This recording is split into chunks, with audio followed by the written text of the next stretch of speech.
Busy షెడ్యూల్లో చిన్న relief కోసం ఈ టెన్షన్స్ అన్నట్ల నుంచి నన్ను ఒక పర్సన్ వచ్చి డ్రైవ్ తీసుకొచ్చారండి. ఎవరో తెలుసా అండి. Thank you Charan sir.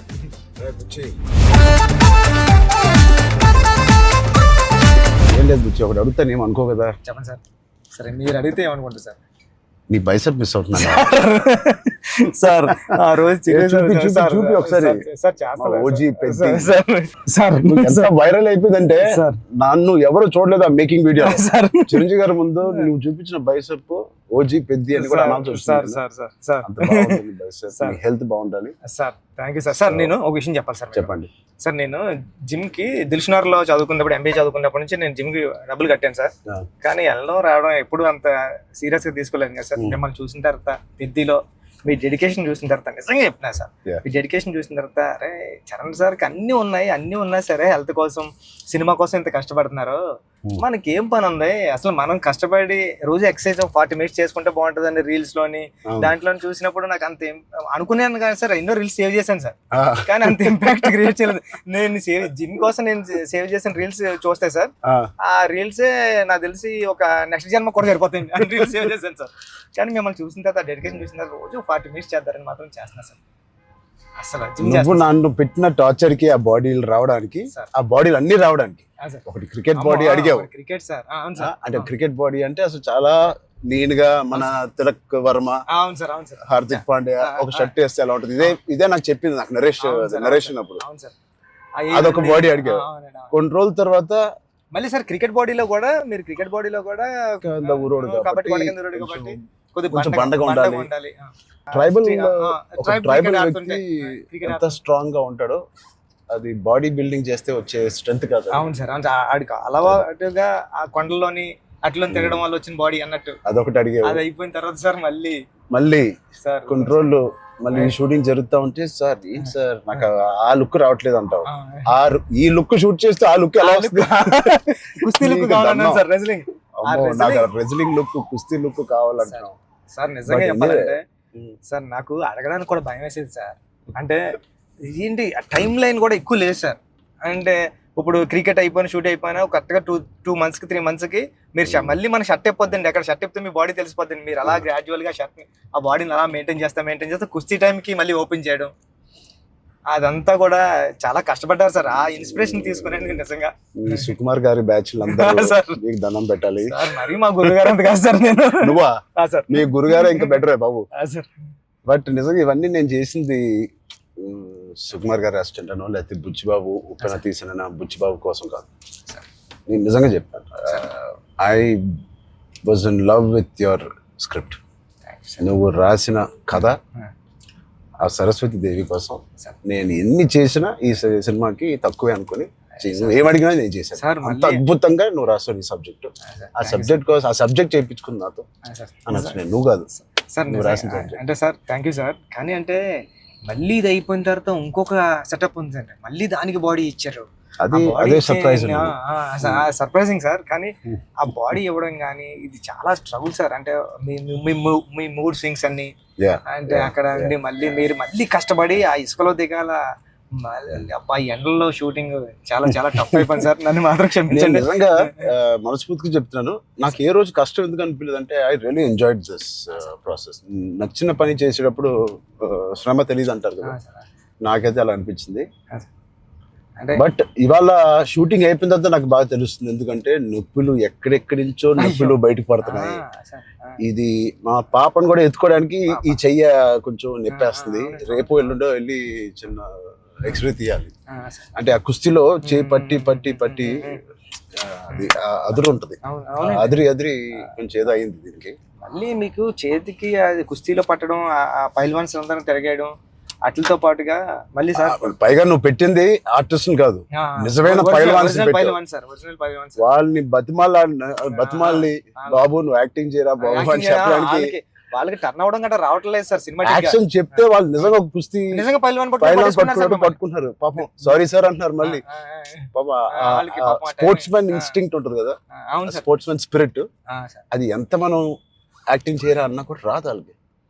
అలా నాకే ఊపు వచ్చే ఒరిజినల్ గా వచ్చేసి మిమ్మల్ని మీ ఒక ఫైల్ వన్ అయితే పట్టుకొని వచ్చేసి టప్ అని మీ నెక్క దగ్గర పట్టుకొని అది ఎందుకు సార్ కుస్తీలో మీ కొన్న మీద అంత దెబ్బ తగిలింది అయితే నేనైతే పానిక్ అయిపోయాను సార్ నేను లేచి అదైతే చాలా అంటే దేవుడు ఉన్నాడు కాబట్టి జరిగింది సార్ కన్ను మీద అంటే నాకు చిరంజీవి సార్ ఏం చేస్తారని భయం వేస్తుంది. సెకండ్ హాఫ్ మనం సినిమా రన్ త్రూ లో కదా తీసాం. అవును సార్, సినిమా రన్ త్రూ లోనే మన షూటింగ్ కూడా సీనిక్ ఆర్డర్ లోనే తీసాం మన సినిమా.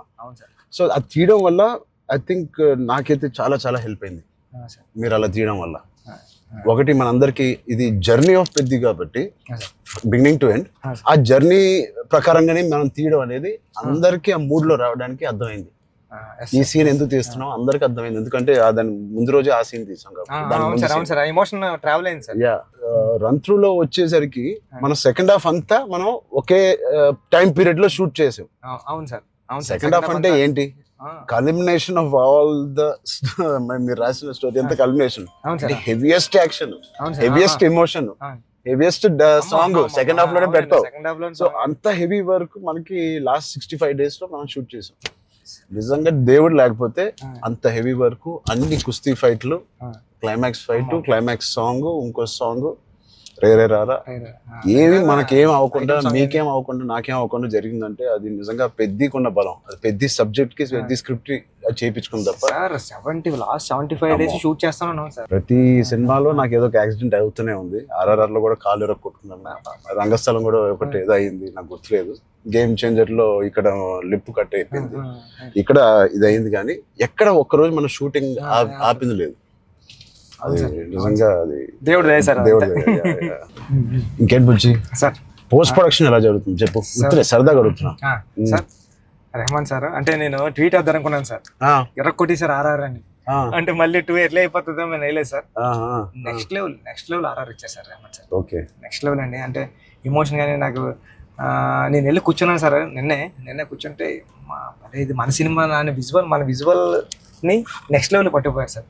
ఓకే, రెహమాన్ గారు కానీ, రత్నవేల్ సార్ కానీ, అసలు అంటే రత్నవేల్ గారి గురించి మాట్లాడరు. మనం అనుకున్నప్పటి నుంచి అది ఎంత పెద్ద అసెట్ రత్నవేల్ గారు. ఇట్ ఈస్ అంటే బ్యూటీ షాట్స్ ఇచ్చారు, కమర్షియల్ షాట్స్ ఇచ్చారు, అండ్ కథని అర్థం చేసుకునే విధానం రత్నవేల్ గారు మించిన కెమెరామెన్ నేనైతే పని చేయలేదు. ఉండే ఉంటారు కానీ నేనైతే పని చేయలేదు కదా సార్. ఎందుకంటే సార్ రాండీ సార్ ఇప్పుడు నేను ఫస్ట్ సినిమా చేశాను సార్, ఇది second cinema and second film sir నాది. ఇంత పెద్ద కెమెరామ్యాన్ ఉండడం వల్ల నాకు చాలా పెద్ద సపోర్ట్ వచ్చింది సార్. రాండీ సార్ లాంటి ఉండడం వల్ల నేను ఏమైనా మిస్టేక్లు చేసినా సరే ఇది కాదు ఇది చూసుకో ఒకసారి ఆలోచించుకొని వచ్చి చెప్పడం కానీ బిగ్ బ్రదర్ దాంట్లో నో డౌట్ సార్. అంత ఆయన కరెక్ట్ చేయడం కానీ అవన్నీ నేను చూసేదాన్ని ఒక్కొక్కసారి ఆయన నెక్స్ట్ లెవెల్ పట్టిపోయేవారు సార్. వచ్చి ఇలా చేద్దాం మనం అని.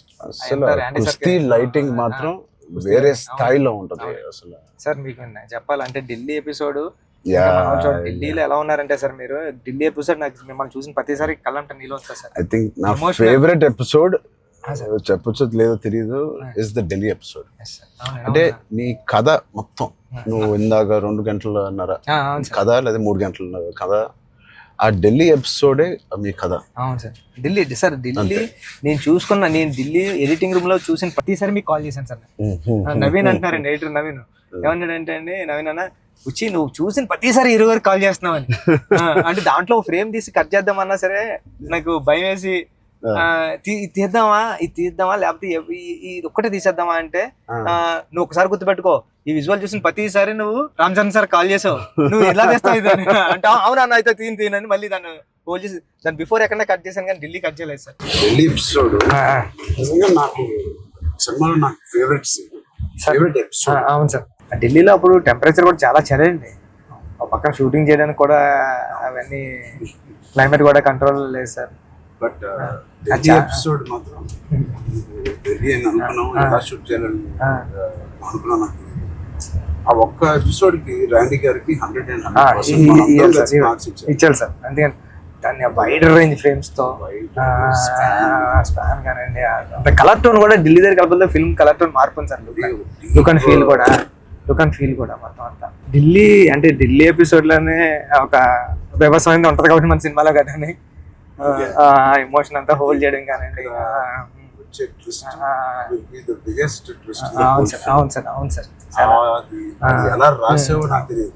సార్ నేను ఉప్పెనలో నువ్వు రాసిన ఆ పాయింట్ కన్నా సార్ ఇది ఇంటూ 100. అవును సార్. సార్ నేను అది చెప్పాలనుకున్నప్పుడు కూడా అంటే ఒక స్టార్ హీరోకి అలాంటి పాయింట్తో ఎలా వర్కౌట్ అవుతుంది అన్న థింగ్ ఉంటూ కూడా సార్ అక్కడే హీరోయిజం ఒక ఒక 50 టైమ్స్ పెరిగిపోతుంది సార్. అలాంటి సిచ్యువేషన్లో హీరోయిజం పడిపోతుందండి. అలాంటి సిచ్యువేషన్లో ఈ కథలో అలా సెట్ అయింది సార్. హీరోయిజం నెక్స్ట్ లెవెల్కి వెళ్ళి కూర్చుంటారు సార్ అక్కడ. చాలా కన్విక్షన్ తో రాసావు. అది అందరిలో ఎక్కిపోయింది నీ కన్విక్షన్.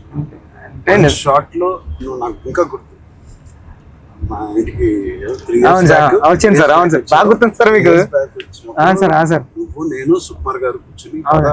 కథ వినాలని డిసైడ్ చేసిన రోజు అవును సార్ నువ్వు ఎలా చెప్పావంటే కదా 2.5 hours నాకు ఇంకా గుర్తుంది. 2 hours 40 minutes 45 minutes.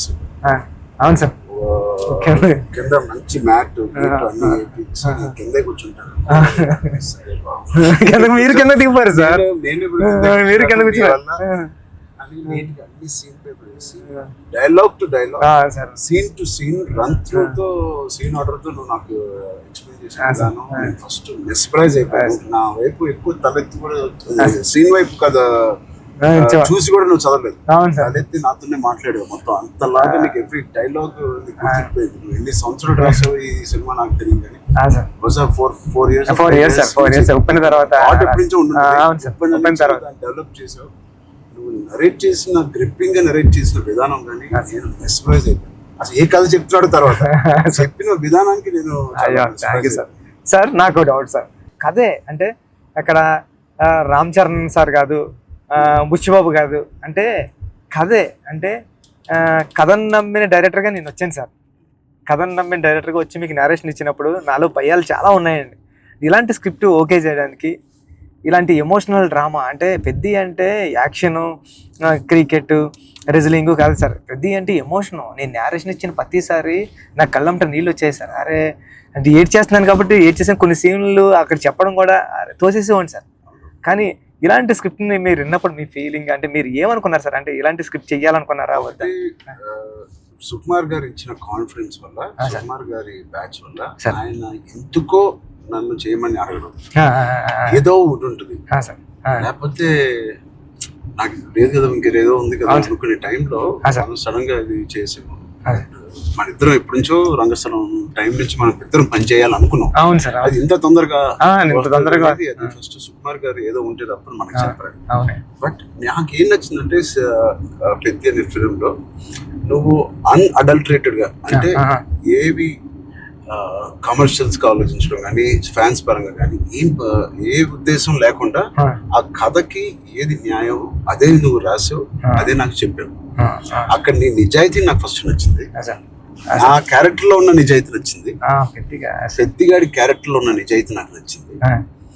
దాని తర్వాత ఏదేమైనా లైఫ్ లో ముందుకు సాగుతూ వెళ్ళాలి అనే point is the biggest point of Peddi. Hurdles వచ్చిన ఇంకోటి ఇవన్నీ దేనికి చేస్తున్నారు, కథ ఏంటి, ఆ కథ ఇవన్నీ దేనికి చేస్తున్నారు, ఇన్ని ఆటలు ఎందుకు ఆడుతున్నారు, అదేంటి cross over athlete. Main point అది sir. Main point cross over athlete. ఆ క్రాస్ ఓవర్ అథ్లీట్ ఒక అథ్లీట్ గా వెళ్ళొచ్చు, ఒక కొంత దూరం వరకు తన జీవితంలో ఏదో ఒకటి సాధించవచ్చు. ఇంత తపంతో how come he went that far to do that and achieve that goal. That I feel identity, గుర్తింపు కోసం. సార్ నిజంగా చెప్పాలంటే ఈ కథ రాయడానికి మెయిన్ కారణం, మీ దగ్గరికి వచ్చిన నేరేషన్ ఇవ్వడానికి కారణం అంటే మీరు ఎప్పుడో మెరుపు టైంలో ఎప్పుడు ఎంట్రీ చేస్తే నాకు స్పోర్ట్స్ సినిమా చేయాలని కోరిక అన్నారు సార్. సార్ టెక్నాలజీ, ఆ గేమ్ తీసే టెక్నాలజీ కానీ స్పోర్ట్స్ ఏదో కుదరక అది నిజంగా ఈ రోజు నాకు నేను అనుకున్నాను సార్. ఆ రోజు చరణ్ సార్ ఒక స్పోర్ట్స్ చేయాలనుకున్నారు, ఈ రోజు నేను క్రాస్ ఓవర్ పెట్టి అని ట్రై చేశాను సార్. సార్ అంటే ఇది నిజంగా చెప్పాలంటే ఒక మాట ఉంది సార్. ఉప్పిన రిలీజ్ అవ్వలేదండి. కోవిడ్ టైంలో ఉప్పిన ఓటీటీకి అంటున్నారు సార్. ఓటీటీ వేసేద్దాం చాలా వరకు 1 year 12 months వరకు ఒక వెయిట్ చేశారండి. కానీ ఇంకా కోవిడ్ ఎప్పుడు వెళ్ళిపోతుందో తెలుస్తలేదు సార్. అలాంటి సిచ్యువేషన్లో మా గురువు గారు ఫోన్ చేసి, సుకుమార్ గారు ఫోన్ చేసి అడిగితే, ఎవరు ఇంక ఏం చేయలేవరా, ఇంక మనం హోల్డ్ హోల్డ్ చేసాం, ఇంకా ఈ పాండమిక్ ఎప్పుడో తెలుస్తలేదు, మనం వేసేద్దాం అన్నారండి. ఓటీటీ వెళ్ళిపోదాం అన్న టైంలో ఇంకేం చేయాలో తెలియక సుఖ సార్ని అడిగాను, సార్ ఏం చేస్తే బాగుంటుంది సార్ అంటే, నీ దగ్గర ఉన్న లైన్లు చెప్పరా అన్నారండి. ఈ లైన్ చెప్పాను సార్. ఈ లైన్ చెప్పినంటే సుఖ సార్ అన్నారండి, ఈ లైన్ అదిరిపోద్దురా, చేయరా, మళ్ళీ కొత్త ఫిల్మ్ అయిపోతుంది, ఐడియా కొత్తగా ఉంది అన్నారు. అవునా అని సార్ మీరు నమ్మరు, నాకు స్క్రీన్ షాట్ ఉంది, మా స్టాండర్డ్ రామన్ గారికి కూడా అది బుక్ మరి రాసిపోయి పిఠాపురం దత్తత స్వామి గుళ్ళోకి వెళ్ళి కూర్చొని, నాకు సెకండ్ ఫిల్మ్లో హీరో రామ్ చరణ్ గారు, మీకు చూపిస్తాను సార్ ఎప్పుడు నా ఏదైనా ఇంటర్వ్యూ, రామ్ చరణ్ గారు. అవును సార్, చూపించాను సార్ మీకు. హీరో బెల్లం ఫ్యాక్టరీలో వర్క్ చేస్తూ ఉంటాడు, క్యారెక్టర్ సూపర్ ఉంటుంది, పెద్ది అని రాశాను సార్. ఫస్ట్ ఫిలిం ఇంకా రిలీజ్ కాలేదు, సెకండ్ ఫిలిం రామ్ చరణ్ గారితో డ్రీమ్ అంటే నేను అనుకుంటాను సార్, మనిషి గట్టిగా కోరుకుంటే ఏదైనా అయిపోతుంది సార్, గట్టిగా కోరుకోవాలి సార్. నాకు కూడా ఇంత గొప్ప సినిమాలో హీరోగా చేయడం అనేది గొప్ప రైటింగ్ రావడం అనేది, అది కూడా నేను ఎక్కడో అనుకున్నాను, ఎప్పుడో మెరుపు అప్పుడు అనుకున్నాను ఒక స్పోర్ట్స్ సినిమా చేయాలి మీ సంకల్పమే సార్ అది. అప్పటి నుంచి 10 ఏళ్ళు అయిపోయింది, మెరుపు ఆల్మోస్ట్ 12 years అయిపోయింది. ఆ 12 years నుంచి నా కోరిక, నీ కోరిక ఏదో సార్, ఇద్దరిని సుకుమార్ గారు కలిపారు. సుకుమార్ గారు దేవుడు, మా గురుగారు తీసుకొచ్చి, అందుకే నేను ఎప్పటికీ మా గురుగారు రెండు పని ఉంటాను సార్. నిజంగా ఏదైనా అంత గట్టిగా అనుకోవాలనేది నాకు మళ్ళీ అనిపించింది. అనుకుంటే సాధ్యం అవుతుంది అనేది, అనుకుంటే అవుతుంది అన్నారు. మీరు ఏదైతే అన్నారో ఇదే మన కథ సార్. పెద్దిగాడు ఏది వదలడండి, పెద్దిగాడు పట్టుకుంటే అంటే చిన్న చిన్న ఇన్సిడెంట్లకే ఈ జనరేషన్ అంతానే అది కాదు, ఇది అవుతులేదు అని కొద్ది ప్యానిక్ అయిపోయి రకరకాల డెసిషన్ తీసుకున్నారు కదా సార్. అలాంటి సిచ్యువేషన్లో పెద్ది చాలా ఇన్స్పిరేషనల్ క్యారెక్టర్ సార్. పెద్దిగాడు అందరికీ హృదయంలో ఉండిపోతారు సార్. పెద్దిగాడు చాలా ఇన్స్పిరేషనల్ క్యారెక్టర్ అండి. అంటే నిజంగా చెప్పాలంటే పాఠ్యాంశాల్లో అంటే బుక్స్లో ఉండాల్సిన క్యారెక్టర్ అండి. 7th class నాన్ డీటెయిల్లో ఉంది సార్. అంటే పట్టుదల ఉంటే సాధించలేనిది లేదని. అలాంటి బుక్ లో నేను రాసినప్పుడు నాకు ఆ కథ గుర్తొచ్చిందండి. అరే విక్రమాదిత్య ఏదో అండి అతని పేరు. అతను చాలా స్ట్రగుల్ అయ్యి అనుకున్నదాన్ని రీచ్ అవుతాడండి. అంటే పెద్దికి కూడా విజయం అంత ఈజీగా దొరకలేదండి. పెద్ది చాలా స్ట్రగుల్ అవుతా తన విజయాన్ని, తన డెస్టినేషన్ ని, తన గోల్ ని రీచ్ అవ్వగలిగాడు కానీ అంత ఈజీగా ఈ జనరేషన్ చిన్న చిన్న వాటికే కొద్దిగా ప్యానిక్ అయిపోయి అది కాదు ఇది కాదు అంటారండి. ఇది చాలా ఈ జనరేషన్ సెట్ అవుతుంది. ఈ జనరేషన్ కి చాలా ఇన్స్పిరేషనల్ స్టోరీ. మోటివేషన్ అంటే ఐ ఫీల్ ఒక వ్యక్తికి మోటివేషన్ దొరకడం పొద్దున్న లేచి, అంటే ఇలాంటి సిచ్యువేషన్ వచ్చి నా లైఫ్ లో కూడా వచ్చింది. ఇది వాళ్ళ జనరేషనే కాదు, కోవిడ్ టైంలో అందరికీ ఒక రకంగా కొట్టింది కదా కోవిడ్. మానసికంగా కొట్టింది, హెల్త్ పరంగా కొట్టింది, ఫైనాన్షియల్ గా కొట్టింది, ఈ వేరే రకాలుగా కొట్టినాయి. నాకు కూడా ఒక రకంగా కొట్టింది. And it was very low phase అవన్నీ అన్నాను, కానీ ఇట్ ఈస్ అంత స్ట్రాంగ్ వర్డ్స్ నేను వాడట్లేదు, కానీ ఒక కన్ఫ్యూజ్డ్ స్టేట్ లో ఉండేవాళ్ళం. అంటే అప్పటికి RRR మధ్యలో మీకు కూడా సార్, నాకు కూడా RRR 30-40% అయిన తర్వాత ఆ బ్రేక్ పడింది. అయితే 50% తర్వాత ఆ బ్రేక్ పడింది. పీక్ లో నా ట్రైలర్ రిలీజ్ అయింది. అంటే అంత పీక్ బాడీ లో RRR స్టాప్ అయింది. సో ఏం చేయాలి, జిమ్ నేను ఒక అపార్ట్మెంట్ లో ఉండేవాడిని అప్పుడు. దాని తర్వాత ఇప్పుడు ఇంటికి షిఫ్ట్ అయ్యాను కదా. సో అక్కడి నుంచి అసలు ఉన్నారా, మన చుట్టూ ఉన్న వ్యక్తులు ఒక్కొక్కరు చనిపోవడం చూసి ఆ ఉపాసన ఇంట్లో ఉండడం వల్ల ఆ హాస్పిటల్ కాల్స్ విని నేను ఇంకా ఆఖరికి నా హోమ్ థియేటర్ లో కూర్చొని టీవీ చూస్తూ ఉండేవాడిని. పక్కన ఆవిడ అక్కడ ఉండేది, అది వినలేక నేను ఒక్కడనే ఉండలేక, బికాస్ ఆవిడతో ఉంటే ఏదో ఒక కాలక్షేపం ఉండేది. హోల్ కోవిడ్ నువ్వు నమ్మవు, ఉపాసన ఒక రూమ్ లో తన కాల్స్ పాపం తన అందరు పేషెంట్స్ ని డైవర్ట్ చేయడం అవన్నీ చూస్తా ఉంది. నేను ఇంకో రూమ్ లో అలోన్ గా ఆల్మోస్ట్ ఫ్యూ మంత్స్ నేను ఒక్కనే గడిపాను. అది నాకు గట్టి కొట్టేసింది. అంటే ఒంటరిగా ఉన్నప్పుడే నీకు థాట్స్ వస్తాయి. అది ఓవర్ గా నువ్వు అన్ని రోజులు ఒంటరిగా ఉన్నప్పుడు ఆ థాట్స్ వేరేగా మారుతాయి. అలా మారినప్పుడు నేను మానసికంగా కొంచెం లో అయ్యాను. ఆ టైంలో నాకు తెలిసి తిరిగి కోవిడ్ రీఓపెన్ అవుతున్నప్పుడు, ఏవో చాలా ఇష్యూస్ ఉన్నప్పుడు నాకు రాజమౌళి గారు నీకు ఫోన్ చేశాను. రాజమౌళి గారికి ఫోన్ చేసి, సార్ ఒకసారి కలవాలి మిమ్మల్ని అంటే ఆయన వచ్చారు. ఏం చేయాలంటే మళ్ళీ షూటింగ్ స్టార్ట్ అవుతుంది, నాకు అదే జోష్, ఏదైతే షూటింగ్ మనం ఆపామో టైంలో నాకున్న జోష్ అది రావట్లేదు సార్. నాకు ఏంటో అర్థం కావట్లేదు. ఇంత పెద్ద సినిమా, ఇంత పెద్ద డైరెక్టర్తో నేను చేస్తున్నాను, ఏమవుతుంది నాకు, ఎందుకు నాకు మోటివేషన్ రావట్లేదు అంటే, ఆయన చెప్పిన మాట ఇవాల్టి వరకు I have kept it in my heart. ఎప్పుడైనా చరణ్ అది మోటివేషన్ ఏదో ఒక పెద్దది వస్తేనే రాదు. దీనికన్నా పెద్దది ఏముంటుంది, RRR కన్నా పెద్దది మోటివేట్ చేయడానికి. అయినా నాకు రేపు పొద్దున లెగిసి వర్కౌట్ చేసి మీ షూటింగ్ కి రావాల్సిన మోటివేషన్ నాకు రావట్లేదు. అందం ఏంటి నేను. సో చరణ్ అలా కాదు, షూటింగ్ కి ఇంకా 20 days టైం ఉంది. ఇంకో 20 days లో లాక్డౌన్ ఓపెన్ చేస్తున్నారు, ఫస్ట్ లాక్డౌన్. సో నీకు 20 days టైం ఉంది. ఒక పని చెయ్యి, స్టార్ట్ స్మాల్. ఈ రోజు నేను ఇవాళ లెగిసి ఏదో ఒక పని అనుకోవాలి, ఆ పని కోసం నువ్వు లెగాలి, ఆ పని దొరకాలి. ఆ పని ఏంటి, ఏమి లేదు ఇప్పుడు కోవిడ్ లో. ఆ పని ఏముంటది, ఎక్కడికి ఎలా ఉండదు. నా బెడ్రూమ్ ద బెస్ట్ బెడ్రూమ్, అంటే cleanest bedroom in Jubilee hills లాగా మార్చాలి. అంటే ఎవ్రీ కార్నర్ క్లీన్ చేసుకోవడం, అంటే అదే పని. ఇంకా ఒక పని వెతుక్కోవడం అనమాట, ఒక కారణం వెతుక్కోవడం ఆ రోజు లెగడానికి. ఇవాళ లెగిసి జూబ్లీ హిల్స్ లో నా రూము, నా ఇల్లు ద బెస్ట్ క్లీనెస్ట్ హౌస్ గా ఎలా మార్చాలి. స్టీమింగ్ చేస్తానా, లేకపోతే కడుగుతానా, లేకపోతే క్లీనింగ్ చేస్తానా, ఎప్పుడెప్పుడు నుంచో ఉన్న బట్టలని తీసి పడేస్తానా, అది. లేదా నా garden should be the best garden in Jubilee hills. ఆ ప్లాంట్స్ ని, ఆ కలుపు మొక్కలు తీసేయడం అన్ని నేను చేసి ద బెస్ట్ గార్డెన్ అని నేను నిరూపించుకోవాలి. చిన్నదైనా పెద్దదైనా. క్యూట్ గా ఒక బాల్కనీలో ఉన్న అపార్ట్మెంట్ అయినా the best apartment balcony in the whole apartment గా ఎలా చేయాలి.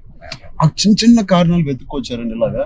లేకపోతే నువ్వు బిల్డ్ చేసే నీ ఫామ్ హౌస్ ఏదైతే ఉందో, ఆ best farm house with all your horses అన్నిటితో నువ్వు చెయ్యి, దాని మీద దృష్టి పెట్టు. సో నువ్వు పొద్దున్న లెగిసి ఓకే నేను కన్స్ట్రక్షన్ వాళ్ళతో మాట్లాడి ఫామ్ హౌస్కి వెళ్ళి ఏదో ఒక పని పెట్టుకోవాలి. మనం ఒక మోటివేషన్ పెట్టుకోవాలి మన లైఫ్ లో. చిన్నగా స్టార్ట్ చేయి. ఆ చిన్న స్టార్ట్ చేసిన మోటివేట్ అవుతావు నువ్వు. ఇంట్లో మొదలైన మోటివేషన్ అది పెద్దగా చేరి యూ విల్ గో టు. అది నేను ఎగ్జాక్ట్ గా వర్డ్ టు వర్డ్ నేను ఫాలో అయ్యాను. ఇవాళకి 3-4 years there was not one day where I was demotivated. So Peddi గారిది coming to the point, Peddi also is like that. ఏంటి అవకాశాలు అనేది ఎత్తుకుంటా ఉంటాడు లైఫ్ లో. ఇది అది పోయిందా, ఇది కూలిపోయాడా, ఎన్ని అడ్డంకులు వచ్చినాయి అతనికి అని చూసుకోకుండా, ఉన్న దాంట్లో సరిపెట్టుకోకుండా కూడా మళ్ళీ దాంట్లో బెస్ట్ ఎలాగా ఉంటాడు అనేది ఒక ఫస్ట్ హాఫ్ నుంచి ఇంటర్మిషన్ లో ఒకలాగా, ఇంటర్మిషన్ తర్వాత ఇంకోలాగా. Whatever happens the life should go on, life should keep going on. ఆ లైఫ్ ఎలా గో ఆన్ అవ్వాలంటే దానికి ఒక పర్పస్ ఎత్తుకోవాలి. ఆ పర్పస్ నేను చెప్పినట్టు చిన్న చిన్నగా ఉండొచ్చు, పెద్ద ఉండొచ్చు. నేనే అనుకున్నాను, నేనే చాలా బాగా మాట్లాడాను. లేదు, ఐ థింక్ ఇవన్నీ కోవిడ్ నుంచి, కథ నుంచి వెరీ వెరీ ఇన్స్పైరింగ్ కథ. ఈ మధ్య ఒక ఇన్స్పైరింగ్ కథల్లో నేను చూడడం అనేది నేను ఎక్కడ చూడలేదు. అంటే ఒకప్పుడు లగాన్ చూసాను, ఒక దంగల్ చూసాను, స్వయం కృషి ఉంటదండి. అంటే సార్ ఇది ఉంటూ అంటే ఎక్కడ కమర్షియలైజ్ తగ్గదు సార్ పెద్ద. అంటే ఒక స్టార్ హీరోతో ఇలాంటి ఆర్గానిక్ కథ చెప్పడం అంటే చాలా టఫ్ జాబ్ సార్. బ్లెండ్ చేయడం. తమ్ముడు అనే సినిమా అది కూడా కరాటే ఇవన్నీ ఉండి చాలా బేవర్స్ గా తిరిగే ఒక తమ్ముడు ఒక కారణం వల్ల ఒక పర్పస్ వెతుక్కుని నేను ద బెస్ట్ గా అవ్వాలి, మా ఫాదర్ కి నిరూపించుకోవాలి. సో ఆయన పర్పస్ ఆ ఫాదర్ కి నిరూపించుకోవాలి. అంతేనా? బ్రదర్ ఒకటి బ్రదర్ కాళ్ళు ఇరిగింది, అది ఫాదర్ వీడేం చేస్తాడు బ్రదర్ కాళ్ళు అంటే. సో ఆ కారణం ఒకటి ఎత్తుక్కోవడం అనేది, అది నీ సినిమాలో నీ కారణం అనేది is the most biggest commercial point. దానికి audience will be shocked. Waiting sir, దానికోసం టెన్షన్ గా ఉందండి. పెద్ది అంటే పెద్ది అన్నదే అంత ఒక స్టోరీ అండి. ఇంకా స్టోరీ మీరు రామ్ చరణ్ గారు కనిపించలేదు సార్. చూసిన వాళ్ళు అందరూ కూడా అదే చెప్తున్నారండి. రామ్ చరణ్ గారు కనిపించకుండా దాంట్లో అంతలా ఇన్వాల్వ్ అయిపోయారండి మీరు. ఒక పావు గంట ఒక హాఫ్ అన్ అవర్ సినిమా తర్వాత పెద్ద క్యారెక్టర్ లోకి వెళ్ళిపోతాం సార్. కానీ మీకు జాన్వీ క్యారెక్టర్ కూడా is looking so beautiful. And నువ్వు అనుకున్నప్పటి నుంచే జాన్వీ కపూర్ అని అంటానే ఉన్నావు. కానీ అమ్మాయి కూడా ఒక హీరోలో ఉంటుంది సార్. అసలు అక్షయమ్మ క్యారెక్టర్ అలాంటి చాలా strong character sir. Akshayamma is very good aura. Every time Janhvi screen మీదకి వచ్చినప్పుడు ఆవిడ ఆరా సగం పని చేసుకుని వెళ్ళిపోతుంది. కొన్ని వాళ్ళు అమ్ముకున్న వాళ్ళ ఆవిడకి స్ట్రైట్ దిగిపోయింది. సార్ కొన్ని సీన్స్ లో శ్రీదేవి గారి లాగా అనిపిస్తుంది అండి. రేపు వచ్చి సార్ సరదాగా మాట్లాడుకుందాం, అన్ని అయిపోయినాయి. సార్ ఇప్పుడు నిజమైన టాపిక్ మాట్లాడదాం. సార్ చెప్పండి సార్. నిజంగా ఒక మంచి సినిమా తీయాలంటే ఎంత శ్రమ పడతాం మనకు తెలుసు. అంటే ఏది ఇచ్చినా కొద్దిగా మంచి కంటెంట్ ఇవ్వాలని అందరూ గర్వపడే సినిమా, నిజంగా అందరూ ఇన్స్పైర్ అయ్యే సినిమా. ఫ్యాన్స్ అందరికి అది నిజం సార్. ఎందుకంటే అందరికీ చాలా మంచి సినిమా తీశారు మా హీరో గారు అన్న చెప్పుకోవడానికి అంత ఉంటది సార్. మీకు గుర్తుందా సార్, ఈ సినిమా తర్వాత చాలా మంచి పేరు వస్తుంది, మీకు చాలా మంచి పేరు వస్తుంది అని చెప్తున్నారు. మంచోని కదా కాదు సార్, మంచి పేరు ఇంకా మంచి పేరు వస్తుంది అని అంటే సార్ మీరు ఒక మాట అన్నారు ఇన్స్పైరింగ్ పర్సనాలిటీ లైఫ్. అవును సార్, మీరు ఒక మాట అన్నారు గుర్తుంది సార్. అప్పుడు ఉపాసన మేడం గారు ఉన్నారండి. ఉపాసన గారు అంటే బుచ్చి నాకు మంచి పేరు వస్తుంది అంటే ఈ పేరు ఏదో పెళ్లికి ముందు వచ్చింటే ఇంకా సంబంధం ఇంకా మంచి సంబంధం వచ్చింది నాకు అని మేడం పక్కన చెప్తున్నారండి. మేడం అన్నారండి. అంటే అంత మంచి కథ రాసావంటే అసలు సంబంధాలు మనకి అలా లైన్ లో వస్తాయి. అంత అయిపోయింది. రెహమాన్ సార్ ఆర్ఆర్ వర్క్ చేస్తున్నారు. లేకపోతే నేను అవ్వకపోతే సార్ తో ఎంత అలాగా నేను రాలేను సార్ అని బతిలాడుకున్నాను. అయిపోయింది వర్క్. ఓలా బుక్ చేస్తాను చెప్తున్నా సార్ చాలా దూరం తీసుకొచ్చారు సార్ మిమ్మల్ని అన్నారు.